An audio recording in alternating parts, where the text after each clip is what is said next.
literature for children and for families. And we just started a multimedia company. We have a major documentary coming out on African American males. We've produced some positive hip hop CDs done by young people, and we've written a couple of books featuring poetry and prose by young people. It sounds like you're doing a lot of the things that we're trying to do now. So you had such an amazing story when you talked about how there was a friend of yours who lost his life to violence, and I lost over 10 in this community, and that's why I moved back, because I said enough is enough, like you said. But you lost a friend, and you went to the person who actually killed your friend. My best friend was killed August 11th, 1989. I was a 19-year-old freshman in college. It shattered my world. I witnessed my best friend gunned down in the streets of Baltimore. He died in my arms. 2 weeks after my best friend was shot and killed, I got a phone call at my mother's house, and they said, well, we know who the trigger man is. So in the community that I grew up in, which is no different than some of the communities in Stark County, because, ladies and gentlemen, part of what we have to attack is a cultural mindset. Because I didn't take this young brother's life, I was able to go back to school, complete my undergraduate degree, complete my master's degree, own a company, and just, traveling, trying to help people understand that our children are worth saving. But you had the gun at this man's head, and what stopped you? I started crying because I started thinking about the things that good people told me, the things that I learned in church, the things that I learned from men and women in my community. I couldn't pull the trigger. What is your message to the young people who said, all right, I blasted somebody away, or I'm going to blast somebody away next week? What is your message for them right now? My message is, once you take a life, you cannot replace that life. Once you kill someone, you cannot go back to that family and apologize. I went to federal prison. I stayed 10 years in federal prison, and because I was a shot caller, they sent me to 5 different states. I started off in FCI Memphis.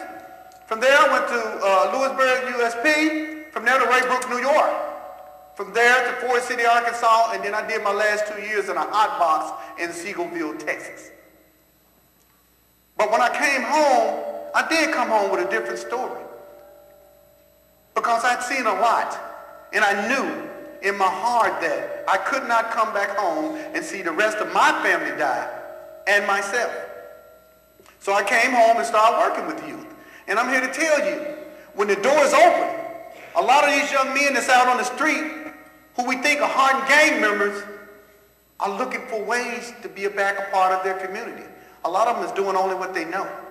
I'm here with Life L. Jackson. He has been there and done it. He was in the streets, in the gangs in Little Rock, Arkansas, where the crime rate was higher than New York and L.A., kind of like Canton today. What is it that got you out of the gangs? Well, I think it was a number of things. In my heart, I never really wanted to take the life of people, and sometimes we're put in situations, in environments. And when I had an opportunity to go to prison and serve myself from the drugs, I realized it wasn't the gangs, it was the drugs. I was addicted to selling the drugs. And when I did that, I understood that selling drugs gave me an opportunity to kill the people that I professed I loved.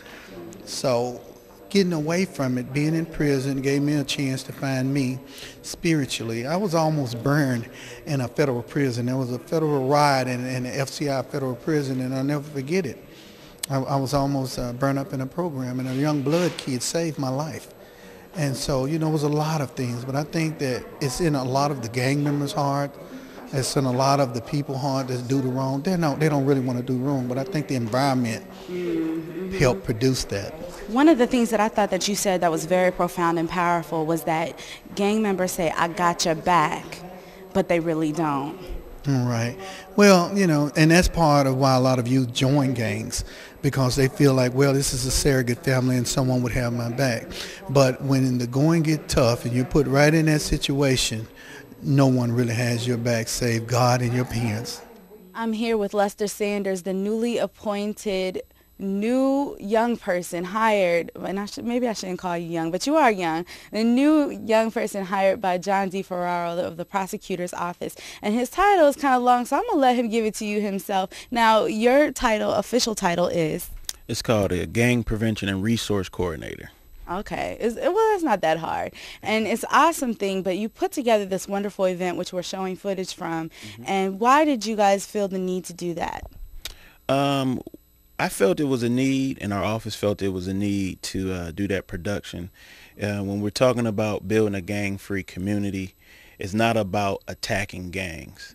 It's about, number one, informing the decision makers of our community and also trying to get out positive information on some of the reasons why kids may get involved in gangs. One of the myths people might think youth may get involved in gangs just because they're a bad person, but there's a lot of things which could cause someone to get involved in gang activity. So we wanted to have a heavy educational component and also promote what we're doing far as to help our kids in this community. My job out of the prosecutor's office is simply to provide resources and education so that our young people can find some strategies and some ways of how to make the American free enterprise system work in their best interest versus to their detriment, because we know that if kids are involved in gangs, 9 times out of 10 is going to either lead into incarceration by going to jail or possibly death.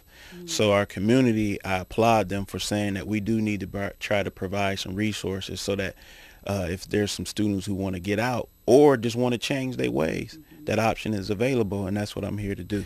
No one organization, no one person can do it all by themselves. And so the more organizations become educated on how to work with students that might be involved in gang activity. But this whole gang prevention thing is not just about gangs. It's about youth development across the board, because it's affecting not just the African American community, it's affecting the whole total community.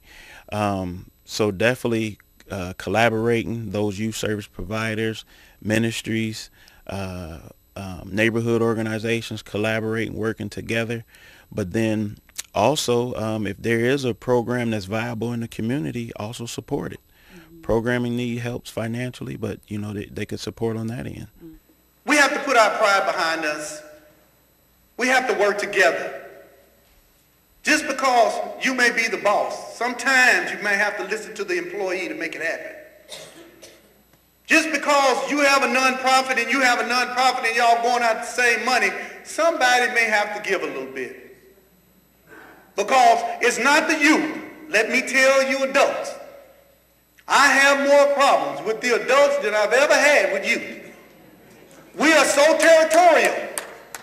Thank you. Black, white, green, orange, all of us. Sometimes we get so territorial that we forget the focus, our future. And we fight among ourselves. We have to begin to look at two spectrums, prevention and recovery. Prevention and recovery. And I'm glad we got some school people here because I'm tough on schools.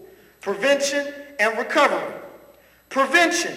We have to begin to expand school-based services, because the vast majority of young people, the vast majority of young men and women who end up joining a gang, they learn that information in the community and in school.